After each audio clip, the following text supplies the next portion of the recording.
Hey, welcome to this Battle Ready Minute.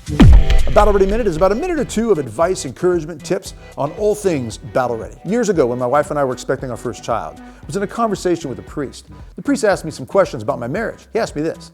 He said, "Doug, do you pray with your wife?" I said, "Yeah, I pray with my wife."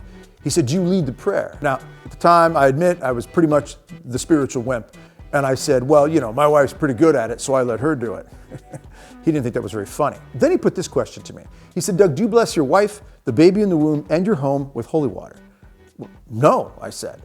Very matter of fact, he said back, "Why not?" Now, I have to admit, I didn't know how to respond to that. But then he went on to explain the power of holy water, that it's a sacramental that God gives us through the church, and that the devil fears holy water. St. Teresa of Avila says that the devils fear holy water more than any other sacramental. We see holy water in the entrances of churches all over the world. Holy water reminds us of our baptism. You know, that sacrament that washes away original sin and makes us children of God. It's an incredible sacramental, and it is very powerful. I'd never heard this before.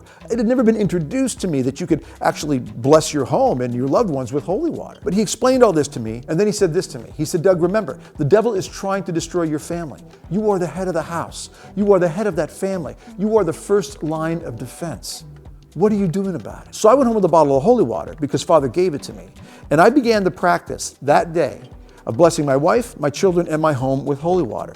And I've been doing this almost every day for 25 years now since then. This has been an amazing part of helping my marriage and my family be spiritually prepared for the fight. This priest gave me advice on what to do. Put a drop of holy water on your finger. Trace the sign of the cross on the forehead of your loved one. Trace the sign of the cross over the womb, the baby in the womb of your wife. Sprinkle some in your home. Trace the sign of the cross above the doorways of your home. The idea is that you sprinkle the holy water and you say a prayer from your heart. There's no unique or special prayer that has to be said. The important thing is that it comes from the heart. God does not care if we're not poets when it comes to prayer. What he looks for, what he's desiring, is a prayer that comes from the heart. Hey, I really hope this helps. Please like and share this video. Subscribe to our channel for more battle ready content. And every day, don't forget, keep moving forward.